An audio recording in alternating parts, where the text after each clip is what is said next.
พอแล้วเอาถุงยางสวมแล้วก็อันนั้นเอาลวงกันในเขาได้นี่มันต่ำ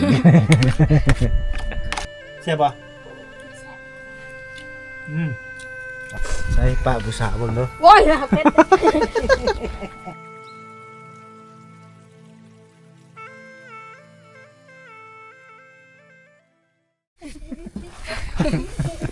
คนตุ้ยเนาะตกปลึกแล้วเนาะเนี่ยกำลังนั่นคันมันคว่ำนี่แล้วเนี่ยบ่ได้กินจะคนเลยเนี่ยเนาะนี่แล้วเขาเอิ้นว่าสวรรค์บ้านนาสวรรค์บ้านนาอยู่ไหนนี่แหละอยู่เถียงให้เถียงนานี่แหละพี่น้องกับน้องสาวแล้วก็ครอบครัวเพิ่นนอนท่ากินตามข้าวปุ้นน้ามิงเนาะโอ้ยหน้าผากจะเป็นงามเนาะหน้าผากจะเนาะ มาสุดหน้าก็จะซื้อยาดีขี้เกียจมาให้ไม้ก็สบายนะเพิ่นเอาไม้มันต้นแทนนี่แหละฮักวัก แล้วก็ขลนให้มันสุกคักๆก่อนเนาะมันจังนั้นเด้คันบ่สุกนี่เจ็บท้องในยิ่งท้องได้ตดปลูดปูดปาดได้นี่ใครอยู่ดอกตดสาวลิ้นหอมอยู่ดอกท่านผู้ชมนะโอ้ยไอ้ดอกหน่อยยันแต่ปุ๊บบ่ทันได้พี่น้อยมื้ออื่นได้พักบ่มาโอ้มื้อกี้เดียวว่าพักโด่งบ่แม่นโด่งมีแต่มื้อนี้เนาะ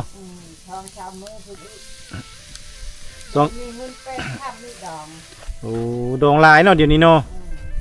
อยู่ใส่กระโดงมีแต่กินโด่งเนาะโด่งแล้วก็กินแล้วก็โด่งสิปรุงแล้วบ่นี่เฮ็ดได้ควันยับมาฝากพี่ FC คิดโนดอยากให้ถ่ายอยากให้อันนั้นเอาเนี่ยเอาไม้กระคักอยากให้มาถ่ายอยากให้มาเบิ้งเนาะเขาก็มาจัดติ่มให้ได้พี่น้องเลยเนาะคิดโนดคิดถึงอลิศเฮ็ดยังอยู่เด้ว่าช่วงนี้เนาะคิดโนดนางฟ้าอลิศเด้ว่าวันใดเด้สิไปหาว่าก็เลยมาซะพามาเบิ้งเลยพี่น้องนี่แหละไม่เห็นนี่เนาะอาชีพเพิ่นก็ได้กลมันเลิกเป็นข่าวพัดออกมาเบิ่งเฮ็ดได้ดีฮะแม่เพิ่นถามมาเป็นยังคือบ่มาว่าซั่น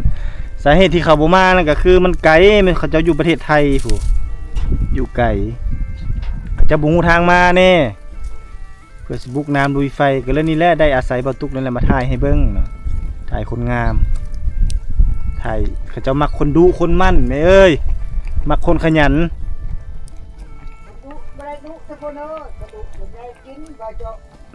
อันนี้แหละเขาเอิ้นว่าคนดุนั่นผู้ดอย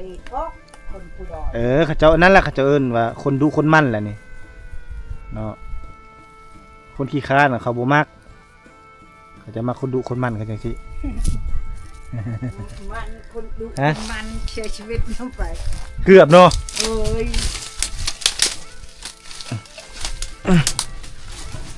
เกือบคันบ่อนั่นน่ะเรียบร้อยเนาะเป็นบ้าเลยเห่าให้ตายคำนึงเลยอ่ะคันอลิศวันนั้นเนาะดีแต่ว่าบุญเนาะบุญยังหลายเนาะโอ้ยเห่าเลยสิทุบุญระเบิดนี่ยังฟื้นยังเป็นครูเป็นคนคือเก่าบ่ซั่นจะบ่ฮู้เลยค่อยก็บ่ฮู้เลยได้นั่นแหละจักแลหมู่ส่งข่าวสิฮู้ขมังเลยชิวตัวนั้นเอ้ยได้ยินข่าวนั่นแหละจังว่าหมู่ส่งข่าวสิฮู้นะโอ้บ่ได้เอ้ย FC สิบ่อันนั้นผมบ่กินบ่ได้นอนบ่หลับจักเท่าใดปีพุ่นแหละเนาะดีแต่ว่าน้องสาวเพิ่นบุญหลายสายยาวดีละเบ้อให้ได้ลูกให้ได้ผัวน้ำหมู่แล้วว่ะเนาะเป็นฝั่งเป็นฝาเนาะลิเนาะ ยังหนุ่มยังน้อยอยู่ยังบ่ทันสร้างครอบสร้างครัวพี่น้องเอ้ยไม่กันหลายได้ให้ปีนี้ได้จนสั่งลังแนวนี้อ่ะไหมอ่ะมือละชาวคนทางเฮาเฮงช้ำเคนยังมดเขาเว้นน่ะเห็นหลายคนทางอ่ะโอ้มันบักไปแล้วโว้ยเบ็ดเจ้าอันหาเข้าไปทางเอาเฮงมื้อนี้หมู่เราไปทางแล้วหมู่ทางแต่ไม้น้อยพันตาช้ำโปรตีนโปมือหึ้นมื้อนี้ไม้ใหญ่แล้วหมู่ป้าไว้หมดช้ำเคนช้ำขาช้ำเพลืออันนั้นเนาะท เฮ็ดให้อลิสบาดเจ็บเนาะโลดตายแล้วดีดประดิษฐ์ปลายข้างโลด เห็นเขามีชอยอะมดเดินตุบักให้นั่นให้บักอันนั้นให้บักช่วยนั่นก็มดรับชีเป่าชัก ป้า ปีนี้ได้ ปีนี้ได้ ให้ตูก็มดระดับ3เป่าปลายมันดิงเพลงให้ตัวให้เขาพัดผู้เห็นนี่พันไม้ลายเฮาดังนั้นละช่างลั่งไม้ผมไม่ลายเพิ่นว่าก็เรียกกระโดดเลยนะพี่น้องจนมดน้ำมันจากจิตินนั้น31ลิตรเห็นน้ำมันจากจิตินนะโอ้จ้าอยู่วิละชาวลิตรชื่อหันตุ่ม11ลิตรโอ้ซื้อเรื่อยนะบ่บักนั่นน่ะบักไม้นั่นน่ะชุ่มกะจักได้แต่ชุ่มกับพานั่นต่างหาอีกมือละ 5-6 คนไปช่อยเห็นจังแล้วนะเนาะจะได้มากวงอลิสินะให้เจ้านี่ไม่ลายเลยอะกวงอลิเนาะไหมเนาะให้เนาะซ้ำได้ซ้ำบ่นี่พื้นให้เจ้านี่ซ้ำเนี่ยบ่นี่ซ้ำมดนี่มดดินนี่เลยนี่แต่พุ่นไปหาเพียบางทีก็กลัวโอ้ยกลัวบ่ปีหน้านี่ระดับคันเข้ามันเป็นได้แล้ว150เนาะได้ฮอดช่อง100พุ่นเห็นมันเป็นว่า150เนาะลึกอลีแล้วซั่นเข้าปีนี้สมพ่อดอกอลิศนี่แหละเอิ้นว่าคนดูคนมั่นโดยแท้จริงเอาขึ้นเมตรเทิงพี่แหละอลิศนี่ย่อขึ้นมานี่มั้ยมันฮ้อนเจ้าอยู่นั่นน่ะมานี่ย่อขึ้นมานี่เอาย่อมานี่ใส่สูตรได้ให้แล้วเอาเสื้อเอา2เบื้องเบื้องเดียวไว้บ่ไว้นั่นล่ะพี่กายเนี่ยมือเดียวถูกบักกับแม่มืออื่นดิไปแต่เช้ากับมดทีนี้นะโว้สุกะนี่ไม้ผัดไม้ล้มเป็นจุ่มเนี่ยของเคอเห็นผู้หนึ่งเกลผู้หนึ่งเกลผู้หนึ่งบัดล้มเลยมันล้มบัดเดียวเลยจัดเลยโอ้ยนั่นสิอันตรายเด้อถ้าจะไปบักไม้นั่นเด้อบักเด้อก็จะเด้อแห้งหลายอย่าเด้อกุดหลายบัดเวลาลมมามันลงก้อนอีกแม่นบ่ลงก้อนมีบ่ลงกับมันมีลงได้เคอได้ผู้หนึ่งจับผู้หนึ่งจับผู้หนึ่งแต่ถึงผู้บัดตัวใหญ่ลงแล้วมันลงบัดเดียวเลยอ่ะก็นั่นแหละความหมายนะก็ดังอิหยังมิกมันทำมิกก็อยู่ลุ่มนี่แหละแค่นี้แหละมิกเอ้ยมิกไปถ่ายแล้วบ่จักมีแม่นว่าหักบักเลยลุ่มบ่แม่นซั่นแนวนั้นเนาะฮอตชิปฮอตเช้าพุ่นจักก็เช้าเอาอันนั้นเอาให้มันแห้งก่อนแล้วแต่สูตรพุ่นเลยอันนี้ข้าวปุ้นเวียดพี่น้องเอ้ยข้าวปุ้นแห้งแล้วเอามาเฮ็ดอันนี้เอาแต่ถ้าเป็นข้าวปุ้นบีบข้าวปุ้นแบบนั้นแหละบ่มีแถวนี้ต้องได้กินข้าวปุ้นแห้งจังซี่แหละสำนี้ก็คะแนนได้กินนะความหมายแต่ส่วนหลายมันบ่ค่อยได้กินนะเด้พี่น้อง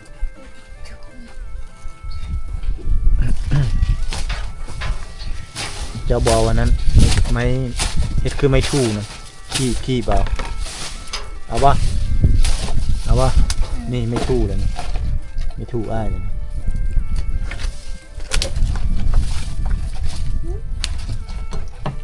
อ้าวไม่ถูกคีบไม่ถูกให้ลิศได้บ่ได้นะไปทิมแล้วถอดแล้วแทไอเฮ็ดให้ก็ได้อันนั้นเลยตามต้องมันอันนั้นนะมันติดหม้อเนาะขนาดเจ้าคนตลอดได้นั่นนะติดหม้อเต็มเลยพี่น้องแซ่บอร่อยเลย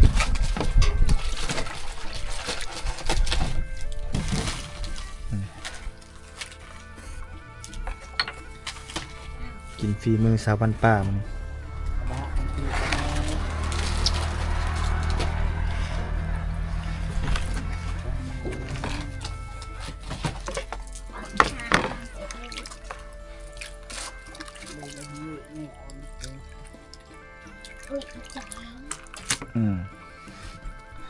มาเด้อพี่น้องเด้อมาเบิ่งฝีมือสาวอลิศบ้านป้าเพิ่นสิตำข้าวปุ้นสู้กินมื้อนี้เนาะเพิ่นตำมัน มังหุงใส่กระซามเพิ่นก็เคยตำมาแล้ว ตำใส่ปลาทาดจื้อได้อยู่บ่ปีจะตำใส่กระทาดนะจื้อเนาะ ตำอยู่ใช้ตนน่ะมันน้องกระปาดเนาะ น้องสาวเพิ่นประตุกเดินทางไปอันเบิ่งเพิ่นเกี่ยวข้าวเด้ก็เลยให้เพิ่นตำสู่กินตำใส่ปลาทาดแล้วนะล้างอีกยันมันมีขี้ดินขี้ทรายบ่สะอาดนะ FC มากินฝีมือน้องอลิศนี่ ตัวร้านในนั้นเขาได้ยินทั้งหมด ได้ยินเฮ้ย มันค่อยลงคลิปมันก็ได้ยินมันเลยเนาะ เห็นเจ้าพูดผมไม่ได้ยินค่อยสัมภาษณ์เจ้าก็เห็นหมดเลยนี่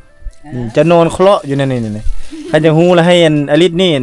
โหลดมาให้เบิ่งนี่เข้าไปเบิ่งโหลดเนาะบ่ได้ลงคลิป เบิ่งก็เฮาเห็นน่ะเห็นตลอด เห็นบ่จะเห็นอยู่ในไส ได้สัมภาษณ์ ในสัมภาษณ์ไผให้เบิ่ง เอาไผก็ให้เบิ่งว่ะ ตลอดเลยเจ้านั่นจนเส้นลูกเส้นลานก็ได้เบิ่งเจ้าโอ้เขาว่าคนดังเนาะคนดังเนาะแหละเนาะ สะอาดอะไรปะนี่พี่น้องกระปุนนี่แซ่บสะอาด ตามยอดที่ควดตายที่ควดอะไร อร่อย บางคนก็เป็นแต่ แซ่บเลยนะฮะ ตอน ย่อยๆนี่จะแก้ก้อนเสือตัวนี้ โอ้ย บ่อีกบ่โอเคเด็กน้อยเสืองามเพิ่นว่าเนาะ งาม ลึได้นี่แหละ อ๋อลึนี่เนาะนุ่งเสื้อนี่เนาะมันงามๆนึงพี่น้องเอ้ยคุณย่อยๆอยู่นี่ก็ได้ โอ้ยคือเชิงงามจิปัดยางเอ็นนักยาง ยางอีสังเนี่ยมันจึงติดคักติดแน่ ยางไม่ต้นนั่นน่ะ เอามาบัดนี้เกียมสูตรอลิศนี่สูตรน้องอลิศสาวบ้านป่าพี่น้องเดี๋ยวสิมาเฮ็ดเมนูตำข้าวปุ้นมันหาแนวกินก็หายากช่วงนี้หาอีสังก็ได้ที่ซื้ออีสังซื้อยังก็มันบ่มีพี่น้องในหมกในเมืองก็ง่ายอยู่ส่วนบทเฮานี่ยากๆหน่อยนึง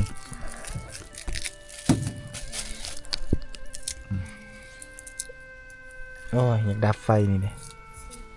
ควันอูดอยู่ ดับเหรอ มิก วันไหนตัวเช็ดจุด ดับไฟเลย เช็ดจุดดาววิกบอยกี่ เร็ว วิกแต่กระตอกกี่ ๆแล้วกระตุกเด้ออย่าลุ่มหมดเด้อหมดไฟดวนใหญ่ๆนี่มันนั้นกว่าหมู่เลย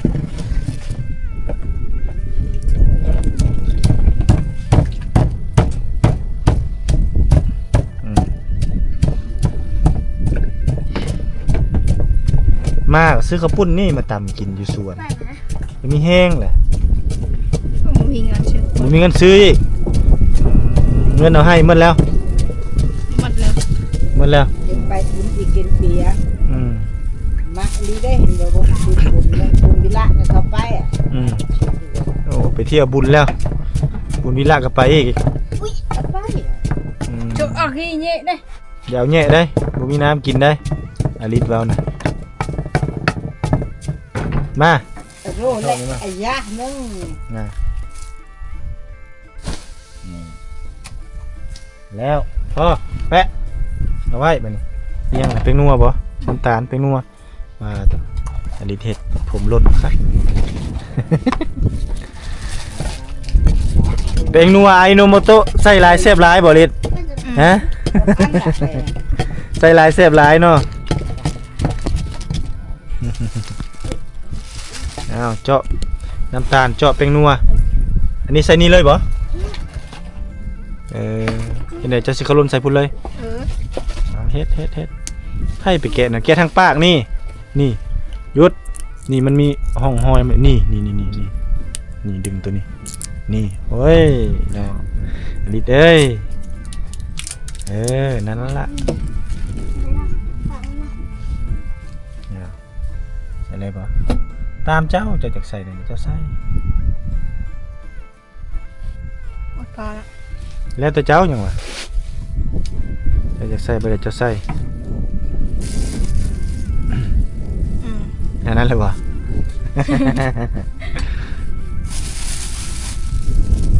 โลดคันพาจะกินแบบสูตรเอาอันนี้บ้านป่าแล้วมาพี่โรดเดอร์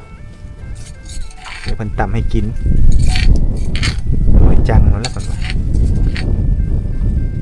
กระสมอยู่เทียงให้เทียงหน้ากินอีสังกะแซ่พี่น้องไงเพิ่นสิตำนั่นแหละมื้อนี้นะ นัวบ่ โอ้ยไก่บะนัวน่ะเอาถุงยางเอ้ยเนาะสวมแล้วก็อันนั้นเอาถุงยางสวมแล้วก็อันนั้นเอาคั้นเอาอันนี้ก็ได้เนาะสูตรเพิ่นถนัดอยู่แล้วตำมะฮุ่งให้กลัวนี่เพิ่น พวกนี้อะเพิ่นเฮาวะไปแม่นอยู่เว้ามากลางก็เขาไปขายไทยน้องบอก เขาดุจอดนอนเฮินเฮาอะเขาเฮินเธอละชามน้อยเธอละชองน้อยผู้หาเขาไปได้หันทำพวกเล่าน้อยๆใหญ่ๆเขาเฮิน ให้เนาะ ให้เนี่ย เอาไปใส่หมดซะน่ะ แต่หมดนะ แล้วมีแต่โคกแตกเนาะเจ้าเนาะ มีได้ยืนเลยแต่เห็นลิกตามแล้วมันลืมมันตีกันอันมันมันเพชรล่นกันแต่เจ๊ ป้องตลอดเลยเนาะลิ้นเนาะ อะไร เจ้าก็เอาบ่วงเอาขูดลงชิมเบิ้ง เคยกระตามกับคกโยมตัวหน่วยตัวหนึ่งนั่นนะถอยเคาะตัวนั้นจะเคาะกับมันไม่แตก กับสิเคาะตัวนั้นเนาะจ้างแม่นบ่ลงอีกประเด็กนะ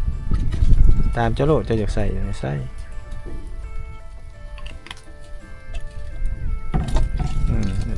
น้องมิกอันนั้นท่าแล้วล้างมือท่าแหละล้างมือท่ากินตามข้าวปุ้นพี่น้อยสูตรสาวอลิศ แล้วอันส่วนมันต้นนี่ไปเฮ็ดหยังต่ออีกนี่เอ็มันต้นนี่เอ็ดอยู่ไสอีกโอ้แล้วส่วนตัวนี้ไปต่อส่วนตัวไม้มีหลายส่วนนี่เนาะ3 4 5ส่วน ชนตัวนั้นเป็นพ่อ โอ้อลิศนี่คือสิแบบเพิ่นสิบ่มักกินปลาเด็กปานใดเนาะแม่นบ่บ่มักแม่นบ่เจ้า บ่มักดิพันบ่มักเมงเห็น นี่ช่องคือกินได้เมง บ่เราเราบ่มักกินปลาเด็กพอแล้วอลิศเอ้ยมิกเอ้ย เอานายเด้อจ้ะ บ่มักกินไปได้มันบ่ได้กระทานกระชอนนั่นที่มันบ่มัก เลยบ่ได้เนาะ ไปอร่อยกัน พอแล้วมันฟงมาใส่นี่พอแล้วแปะ สะอาดเหลือ สะอาดแล้วงามแล้วขี้มือฟงตกมาใส่นี่โอ้ยเสพขนาดเลยนี่อร่อยลึเลยล่ะนี่เอาซิมบัดนี้จะว่าเสพค่อยก็ว่าเสพแหละเอาลวงกันในบ่ได้นี่มันต่ำนี่ เอามาจ้าแม่มานี่ ต่อเลยคือไปช่องมาห้างเพิ่นนะกินรถ บ่กินบ่ท่าเจ้า บ่มัก เพิ่นบ่มักแล้วนั่นอีกมาได้พี่น้องไอ้บะนี้ได้กินน้ำกันนะ ใส่มือเลยนะ โอ้ยเฮ็ดรู้ได้ โอ้ยมือ แนวใดก็เฮ็ดรู้นะ ตัวเตะปูเนี่ย บ่นี่แหละเสพนี่ มือ ใส่มือเลยมาเอาน้ำให้เลย บูปลายกับบูอ๋อ น้ำน้ำให้ก็ได้ให้มันล้างมือเอามาเลยมิกเอามาจ้า ให้เขา จ้าเอ็มแม่เพิ่นบ่กินน้ำเนาะ เขายังอิ่มอยู่ ยังอิ่มอยู่แล้วสวนนั่นน่ะขึ้นมากินข้าวอีกบ่ เนี่ยเกินละ ตอนเจ้าเลี้ยวมันนะเจ้ากินข้าวอีกบ่ บ่ปะกินมากินนี่เอามาเด้อท่านผู้ชมเด้อกินตำข้าวปุ้นสูตรฝีมือน้องอลิศแซ่บบ่อร่อยจัง บ่ เอาคือว่าบ่มันเป็นยังไงมันบ่แซ่บมันบ่นัวบ่มิกเป็นไงคอมเมนต์มาดูแซ่บบ่อร่อยแล้วสุดยอดแล้วมันบ่มีมังนาวนี่มันเลยบ่ส้มเพราะว่ามังนาวเขาไม่ได้ขายแถวนี้เนาะมีเยอะเนาะมีส้มใส่จังคนชนบทกระแสคือกันจังเนาะ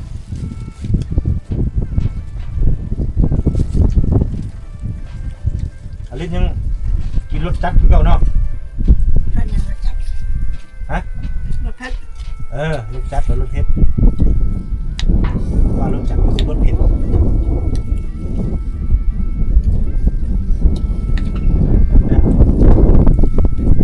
เอาเผ็ดบ่ เลยตามเผ็ดเนาะไหวเนาะไปถึงตามเผ็ด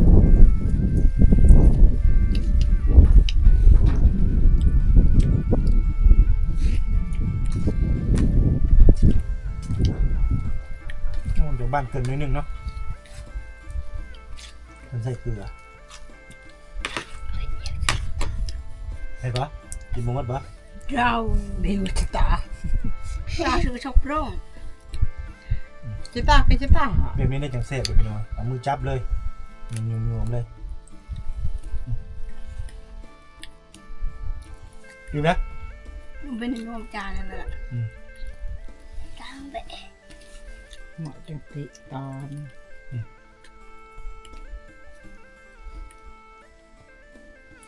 อร่อยจังอร่อยจัง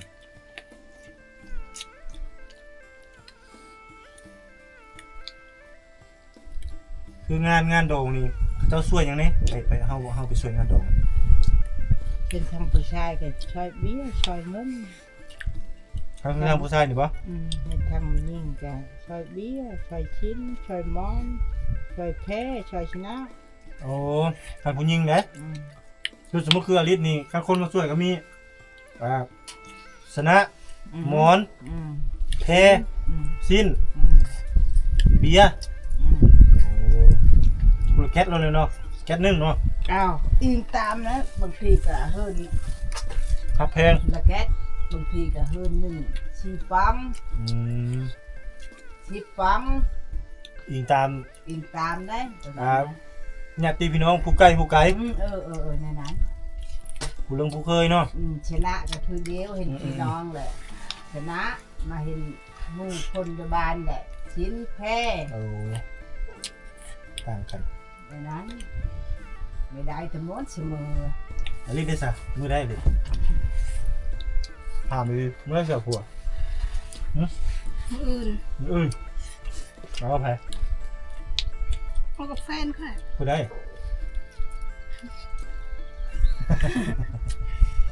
ไม่ได้แฟนจังน่ะว่าทางไหน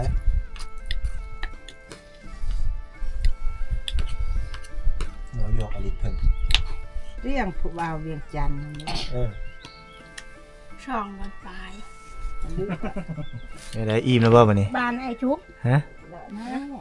แต่ตัว อิ่มบ่ เด็ก อิ่มคักแล้วเพิ่นว่าอิ่มคักพุ่นเนาะเพิ่นเฮ็ดจนเพียงแซะแล้วได้สมเพิ่นอยากอะพี่น้องใส่ปากผู้สาวเบิ่งเด้อ โอ้ยเป็ด ปากจนแดงมันปากจนเวอเนาะ ให้ FC เบิ่งนั่นแหละโอ้มันให้น้ำไผอีกบัดนี้บ่กินแล้วมาให้ จักตีไผก็ตีบ่ได้แล้วเนาะเพราะว่าตัวเองเป็นผู้กินตัวเองเป็นผู้ต่ำเนาะเนาะอลิศเนาะ ต้องมักเพชรในนั้นรถ คนมักเผ็ดเนาะมักกินเผ็ดน้ำทกทิ่มบ่คือบ่ไปหมดไฟนี่คันนั้นนี่ล้าง เพ ก่อน ราะดันรามเป็นอะไรมือตัวนี้ ย่าง เย็น เย็นปานนี้เนาะ ไปตู้เย็นที่มันดีง่อยไป นี่เป็นโถงหมดเลยย่างอยู่ได้น่ะได้โอเคนั่นแหละกรึบโลดน่าจะมีตัวใช้ บ่ล้างแล้วจังล้างบ่ถ้าน้ำมามื้อบ่จังล้างเอาดินี่แหละพี่น้องเอ้ยเนาะกินข้าวกินน้ำแล้วเพิ่นก็พักเซาอยู่เถียงนี่เด้นี่พักเซาเถียงนี่แหละแต่ละมื้อ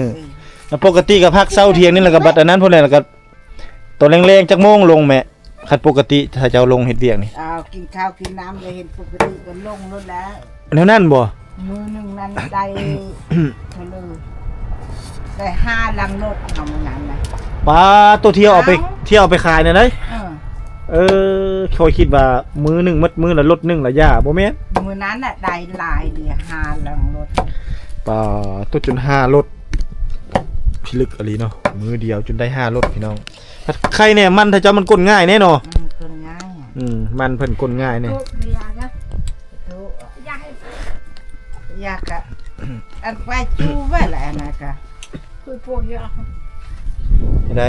สิเมื่อแล้ว มันไว้อีตบชื่อ เก็บตบเสื้อเมื่อซักเครื่องบ่เมื่อซักเครื่องอยู่ใส่อยู่น้ำน่ะบ่อยู่เฮือนเลยฮะอยู่ห้วยบ่พอดีแล้วอยู่ห้วยน่ะไปเบิ่งวิถีชีวิตเลยแล้วบอกเดินทางเลยได้พี่น้องเอ้ยได้ขี่เอาก้อนผู้ขี่ท่าอยู่ทางพุ่นหลังจากที่ก้นมันแล้วก็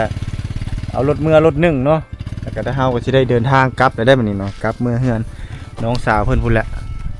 เนาะเบิ่งแม่เพิ่นก็จะปุลุ่มปุ่มปุ้ยจักอีสังใส่อีสังฟืนไฟบ่ได้ดับบ่ไฟนี่ปะเลย ก็เลยแต่มัน ตามมันบ่เป็นหยังเนาะ มันอยู่บ้านพุ่นเลย